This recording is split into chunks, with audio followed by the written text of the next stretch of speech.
Hi hello నమస్తే welcome back to my channel Bhagyalakshmi నివాసం. నేనైతే చాలా బాగున్నానండి. మీరందరూ ఎలా ఉన్నారు నాకు కమెంట్ చేస్తూ ఉండండి. అండ్ చాలామంది కొత్తగా కనెక్ట్ అవుతున్నారు. సో వాళ్ళందరికీ కూడా హాయ్ అండి. చాలా thank you for subscribing my channel. And ఈరోజు వీడియో ఏంటంటే ఇంట్లో కంటిన్యూ వర్క్స్ అది జరుగుతున్నాయి కదా. సో ఆ వర్క్స్ పక్క నుంచి అపార్ట్ దట్ సిరి చింటూ ఇద్దరు వచ్చారు కదా. సో వాళ్ళిద్దరికీ ఇష్టమైన వల్ల చేసి పెట్టడం నా డ్యూటీ అనమాట. అదొక పెద్ద డ్యూటీ. సో సిరికి వచ్చిన తర్వాత ఇంటికి వచ్చిన తర్వాత చాలా ఎక్కువ ఉంటాయి దాని లిస్ట్ అనమాట. సో ఆ లిస్ట్లో అన్నీ ఒకటి తర్వాత ఒకటి అన్నీ టిక్ పెట్టుకుంటూ అన్నీ చేసి ఇవ్వటం నా డ్యూటీ కదా. సో ఈసారి స్నాక్సే అడిగింది అన్నీ, అంటే ఇంట్లో చేసుకుని తినేవి మాత్రమే అడిగింది. అండ్ ఉన్న 2 రోజులు కూడా ఒకరోజు బయటే భోంచేసేసాం. లంచ్ అనగా డిన్నర్ అనగా బయటే అయిపోయిందనమాట. అంటే రాఖీ రోజున మార్నింగ్ నుంచి ఈవినింగ్ వరకు బయటే ఉన్నాము. సో దాని గురించి పెద్దగా ఇంట్లో ఏం చేసింది లేదు. సో నెక్స్ట్ డే దానికి ఇష్టమైన వల్ల చేసి పెట్టాను. సో చింటూ అయితే రాఖీ అయిన రోజు నైటే బయలుదేరి వెళ్ళిపోయాడు ఉదయపూరు. సో సిరి ఒక్కతే ఉంది కదా. సో దానికి నచ్చిన ఎలా చేశాను అనమాట. క్రిస్పీ కార్న్ మీరు ఎలా చేస్తారు? నేనైతే చాలా ఈజీగా చేస్తాను. డైరెక్ట్గా ఆయిల్లో ఫ్రై చేసి కన్నా ఇలా ప్యాన్ ఫ్రై చేస్తే కనుక చాలా బాగుంటాయి. ఆయిల్ తక్కువ లాగుతుంది, క్రిస్పీగా చాలా బాగా మంచి టేస్టీగా వస్తాయన్నమాట. నేనేం చేశానంటే ఫ్రోజ్ చేసిన కార్న్ తీసుకుని ఒకసారి వాష్ చేసి వాడేసేసి దాంట్లో కరివేపాకు కారపొడి చేశాను కదా, అది కొంచెం ఉప్పు, కొంచెం కారం, పసుపు అండ్ కార్న్ ఫ్లోర్ వేసాను అనమాట. కార్న్ ఫ్లోర్ వేసేసి ఈ వడగట్టిన కార్న్ అంతా కూడా అందులో వేసేసి ఇలా ఊరికే దొర్లించాలి. వాటిలో దొర్లిస్తే ఏమవుతుందంటే దానికి ఒక లేయర్ లాగా పట్టేస్తుంది. కార్న్ ఫ్లోర్లోనే ఈ కారపొడి అనగా ఉప్పు, కారం ఇట్లాంటివన్నీ కూడా కలిపేసి వీటిలో దొర్లించగానే వాటికి అంటుకుంటుంది కదా. అంటుకున్న తర్వాత జల్లించేసి ప్యాన్ మీద పరిచేసి ఆయిల్లో ప్యాన్ ఫ్రై చేసుకుంటే కనుక చాలా మంచిగా క్రిస్పీగా టేస్టీగా వస్తాయన్నమాట. నేను సిరికి అలా చేసి ఇచ్చాను. తర్వాత చీజీ ఫింగర్స్ అని అవన్నీ ఇవన్నీ బయట నుంచి వచ్చిన ప్యాకెట్లు ఉంటాయి కదా, అట్లాంటివి అడిగింది. సో అవన్నీ కూడా చేసి ఇచ్చాను. తర్వాత ఈసారి హాస్టల్కి వెళ్ళేటప్పుడు ఏమీ నేను స్నాక్స్ చేసి ఇవ్వలేదండి. సో ఏమైందంటే ప్రసాద్ గారు బయటికి వెళ్ళారు, ముంబై వెళ్ళారనమాట, సిల్వాసా. సో వస్తూ తను కొంచెం స్నాక్స్ అనగా స్వీట్స్ అనగా తీసుకొచ్చారు. దానికి ఇష్టమైనవి తినేసే వెళ్ళింది, పట్టుకుని కూడా వెళ్ళలేదు. ఓన్లీ ఖాకరా ప్యాకెట్ ఒకటే పట్టుకుని వెళ్ళిందనమాట. అంతకుముందు చేసి ఇచ్చినవి కొంచెం అట్లా ఉన్నాయమ్మా, ఏం వద్దు అని చెప్పింది. సో తినేసి వెళ్ళిందనమాట.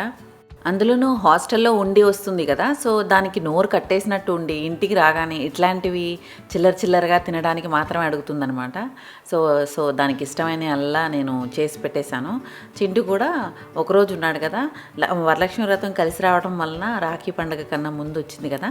సో దానివల్ల నేను చేసిన వల్ల తిన్న తర్వాత వాళ్ళకి సాటిస్ఫైగా వెళ్ళాడనమాట. వాడికి చాలా ఇష్టం బూరెలంటే. సో తినేసి వెళ్ళాడు కదా, అమ్మ చాలా బాగున్నాయి అని తింటున్నప్పుడల్లా అన్నాడు. తర్వాత కూడా గుర్తెచ్చుకున్నాడు, మళ్ళీ వచ్చినప్పుడు చేస్తానులేమ్మా అని చెప్పాను అనమాట. పిల్లలు వచ్చినప్పుడు అదే కదండి మనకి హ్యాపీనెస్. వాళ్ళకి ఇష్టమైన అలా చేసి పెట్టడమే కదా మన హ్యాపీనెస్. సో తర్వాత సిరి ఇక్కడ దానికి ఏదో పింట్రెస్ట్లో ఏదో చూసిందట. సో ల్యాప్టాప్కి బ్యాగ్ ఏదో కుట్టుకుంటుందనమాట. చిన్నగా ఇట్లాంటివన్నీ కూడా చేస్తూ ఉంటుంది, దానికి ఇష్టం. అండ్ 2 ప్యాంట్స్ ఉన్నాయి దాన్ని నడుం దగ్గర, వేస్ట్ దగ్గర కొంచెం టైట్ అయిపోయినాయి అనమాట. సో ఆ 2 కూడా కుట్లేసుకుని పట్టుకుని వెళ్ళిందనమాట. ఈరోజు నైటే దానికి బస్సు యాక్చువల్లీ. సో దాని గురించి దానికి ఇష్టమైన ఫుడ్ నైట్కి డిన్నర్కి రసం పెట్టమన్నది, టమాటో రసం అనమాట, చాలా ఇష్టం. అండ్ చికెన్ మ్యారినేట్ చేశానమాట. మ్యారినేటెడ్ చికెన్ని మనం చాలా రకాలుగా యూస్ చేసుకోవచ్చు. అందుకని మ్యారినేట్ చేసేసి ఫ్రిడ్జ్లో పెట్టేసాం అనుకోండి, టిక్కా చేసుకోవచ్చు, ఫ్రై లాగా చేసుకోవచ్చు. అండ్ ఇది వేయించిన తర్వాత ముక్కలు ఒకవేళ మనకి ఆ తర్వాత వాటిని శాండ్విచ్ చేసుకోవాలంటే ఆ ముక్కల్ని చక్క చాప్ చేసేసి శాండ్విచ్లా చేసుకోవచ్చు, ఫ్రాంకీ చేసుకోవచ్చు, రోల్ చేసి పెట్టుకోవచ్చు. రకరకాల రెసిపీస్ ఉన్నాయన్నమాట. సో మ్యారినేటెడ్ చికెన్ మనం చాలా ఈజీగా చాలా రకాల రెసిపీస్ చేసుకోవచ్చు. అందుకని నేను మ్యారినేట్ చేసి ఎప్పుడూ ఫ్రిడ్జ్లో పెట్టుకుని ఉంచుకుంటాను అనమాట. అంటే తినే రోజుల్లో తినడానికి బాగుంటుంది కదా. సో పిల్లలు వచ్చినప్పుడు అయితే కనుక ఈజీగా కూడా తొందరగా చేసేయచ్చు అనేసి వాళ్ళు రాకముందే నేను మ్యారినేట్ చేసి పెట్టుకుని ఫ్రిడ్జ్లో పెట్టేసుకున్నాను అనమాట. సో ఇప్పుడు నేను రసం పెట్టాను కదా, దానికి ముక్కలు ఫ్రై చేసి ఇచ్చేస్తున్నాను. డిన్నర్లో తినేసి బస్ ఎక్కేస్తుంది. మీరు రసంలో కానీ పప్పుచారులో కానీ లేకపోతే సాంబార్లో కానీ బెల్లం వేసి చూడండి, చాలా బాగుంటుందన్నమాట టేస్ట్. ఏదైనా పులుసు కూరలు వండుకున్నప్పుడు కొంచెం చవి రుచికి బెల్లం ముక్క వేసుకుంటే కనుక చాలా టేస్టీగా ఉంటుంది. సో నేను ఆ తర్వాత చికెన్ కూడా ఇలా నాన్ స్టిక్ ప్యాన్ ఒకటి ఉంటుందన్నమాట. ఎప్పుడైనా ఇలా ఆయిల్ ఫ్రై చేసుకునేవి అట్లాంటివి కొంచెం తక్కువ నూనె కాగాలి అంటే తక్కువ నూనె పట్టాలి వాటికి, మంచిగా ఆయిల్లో ఫ్రై చేసినట్టు రావాలి టేస్ట్, అంటే షాలో ఫ్రై చేసుకోవడానికి ఇలాగా నాన్ స్టిక్ ప్యాన్ ఒకటి ఉంటుందన్నమాట. నాన్ స్టిక్ వాడకూడదు అది ఇది అంటున్నారు కానీ, బట్ మనం ఆయిల్లో ఫ్రై చేసుకునే దానికన్నా నాన్ స్టిక్ ప్యాన్లో తక్కువ ఆయిల్తో ఫ్రై చేసుకోవడం బెస్ట్ కదా. సో అందుకని నాన్ స్టిక్ ప్యాన్ ఒకటి ఉంచుకుంటాను. అలా ఈరోజు డిన్నర్ అయితే అయిపోయింది. రసంలో చికెన్ నంచుకొని తినేసి వెళ్ళిపోయిందనమాట సిరి.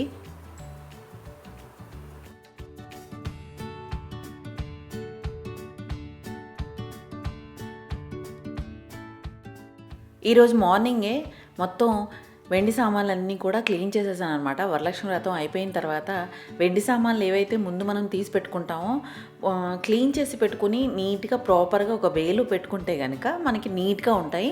ఎక్కువ శ్రమపడి రుద్దు తోమాల్సిన అవసరం కూడా ఉండదు.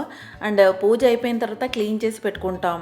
తర్వాత మళ్ళీ కావాల్సినప్పుడు వాడుకునే ముందు, పూజకు ముందు ఒకసారి నీళ్ళతో వాష్ చేసేసి గుడ్డ పెట్టి తుడిచేసుకుని వాడుకోవడానికి రెడీగా ఉంటాయన్నమాట. సో ఎవ్రీ టైం కూడా పూజ అయిపోయిన తర్వాత నీట్గా నేను టూత్ పౌడర్ కానీ లేదంటే నార్మల్గా విమ్ సోప్లో మనం వెనిగర్ లిక్విడ్ అది కలిపి ఉంచుతాను కదా, సో దాంతో క్లీన్ చేసేసుకుంటాను. లేదంటే టూత్ పౌడర్తో క్లీన్ చేస్తే కనుక బాగా తెల్లగా వస్తాయన్నమాట. వీటన్నిటినీ కడిగేసి తర్వాత పొడిగుడ్డతో నొక్కి తుడిచేసిన తర్వాత ఒక అరగంట వరకు అలా డ్రై అవనిస్తే కొంచెం ఏంటంటే తడి ఆరిపోయిన తర్వాత కొంచెం పొడి పొడిగా ఉన్నవి మాత్రమే లోపల పెట్టుకోవాలి. తడిగా ఉన్నవి మనం అలా పెట్టుకుంటే కనుక వాటి మీద చుక్కలు, తర్వాత మళ్ళీ నల్లబడిపోవటం ఇట్లాంటివన్నీ జరుగుతాయి అన్నమాట వెండి సామాన్లు. సో నేనేం చేస్తానంటే ఒక పెద్ద ట్రాలీ లాగా ఒక డబ్బా ఓన్లీ వెండి సామాన్లు పెట్టుకోవడానికి మాత్రమే తీసుకున్నాను అనమాట. సో వీటన్నిటిని నొక్కి తుడిచి ఆరిన తర్వాత డబ్బాలో సర్దేసి తర్వాత క్లాత్తో కప్పేసి క్లోజ్ చేసేసి పెట్టేసుకుని ఉంచుకుంటానమాట. ఎప్పుడైతే కావాలో పూజ అనగా వ్రతాలు అనగా ఇలా ఏదైనా స్పెషల్ ఒకేషన్స్కి మనం కావాల్సినప్పుడు ఇలా తీసుకోవటం రెడీగా ఒకసారి వాష్ చేసేసుకుని, పూజ కంటే మళ్ళీ వాష్ చేసుకునే కదా వాడాలి. సో ఒకసారి వాష్ చేసేసి తుడిచేసుకుంటే కనుక మనకి ఎప్పుడు కూడా మిలమిల్లాడుతూ మెరిసిపోతూ ఉంటాయన్నమాట వెండి సామాన్లు. నల్లబడిపోయే ఛాన్స్ చాలా తక్కువగా ఉంటుంది. మనం స్టోర్ చేసుకునే పద్ధతి మాత్రం ప్రాపర్గా నీట్గా తుడిచి ఆరిపోయిన తర్వాత గుడ్డలో చుట్టి, నేనైతే బటర్ పేపర్ లాంటి పేపర్తో చుట్టి పెడతాను. సో వీటిని చుట్టి పెట్టిన తర్వాత డబ్బాలో పెట్టి క్లాత్తో కప్పి పెడతాను కదా, సో నల్లబడనైతే నల్లబడట్లేదు, చాలా బాగా నీట్గా మెల్లమెల్ల మెరుస్తూ ఉంటాయి అన్నమాట ఎప్పుడు కూడా. తర్వాత ఇంట్లో వర్క్ అది జరుగుతుంది కదా, బయట రెనోవేషన్ అది జరుగుతుంది, గార్డెన్ మేకోవర్ అని అనొచ్చు.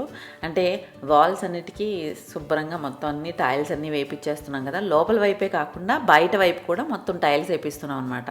బయట వైపు అయితే మేము బయట గేట్ బయటికి అటు సైడ్ ఇటు సైడ్ కూడా ఏరియా ఉంది కదా, ఆ గోడలకు కూడా బయట నుంచి టైల్స్ అనుకోకుండానే ప్లాన్ చేసుకున్నాం అనమాట. సో బయట వైపు ఎందుకంటే లోపల వైపు బాగానే నీట్గా కనపడుతుంది, బయట వైపు అయితే బాగా గోడలు అసలు పెచ్చులుగా ఊడిపోయినట్టు చిరాగ్గా ఉందన్నమాట. స్టార్టింగ్లో అయితే నేను పెయింట్ ఏం చేద్దాంలే సరిపోతుంది అని అనుకున్నాను, బట్ పెయింట్ కన్నా టైల్సే బెటర్ అని అనిపించింది. సో మళ్ళీ అనుకోకుండా బయట కూడా టైల్స్ అవి వేయించేసాం అనమాట.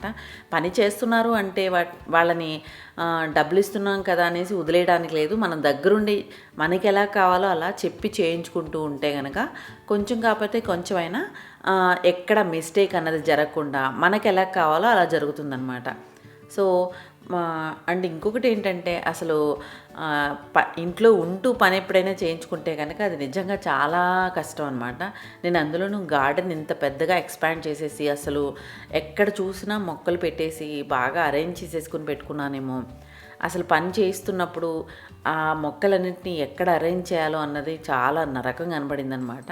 వర్క్ అయితే ఆల్మోస్ట్ డన్ అండి, అయిపోయింది. అంటే కొంచెం క్లీనింగ్ ఉండిపోయిందనమాట. ఆల్రెడీ ఈరోజు వాళ్ళు వచ్చి కింద అంటే నేల మీద పరిచిన ఆల్రెడీ పాత టైల్స్ ఉన్నాయి కదా, వాటన్నిటినీ క్లీన్ చేసి ఇచ్చేసి వెళ్ళారు. ఇంకా లోపల ఈ గ్రౌటింగ్ అంటారు కదా, టైల్స్కి మధ్యలో గ్రౌటింగ్ అది ఉందన్నమాట. ఇదైతే పిల్లర్స్కి మార్బల్స్ వేయించాం కదా, సో ఆ మార్బల్స్ అన్నిటికీ కూడా పాలిషింగ్ చేపిస్తున్నాం అనమాట. ఫైనల్గా ఎలా అయితే ఉంది. సో నెక్స్ట్ వీడియోస్ నుంచి మీకు క్లియర్గా నేను ఎక్కడైతే వర్క్ చేయించామో అండ్ నేను ఎక్కడైతే చేంజెస్ చేయించానో అవన్నీ కూడా క్లియర్గా మీకు నెక్స్ట్ వీడియోలో నుంచి చూపిస్తాను.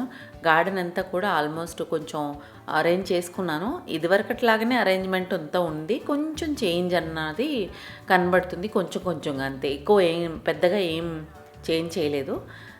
క్లీన్గా అయితే మాత్రం అంటే గోడలు ఇలా టైల్స్ వేసినందుకు అండ్ పైన టాప్లో గ్రనైట్, ఈ పిల్లర్స్కి ఏమో మొత్తం మార్బుల్స్ అది వేయించినందుకు కొంచెం నీట్గా ఉంది. గేట్కి అది కూడా మొత్తం మళ్ళీ పెయింట్ అది వేసేసి ఫినిషింగ్ అయితే అయిపోయింది.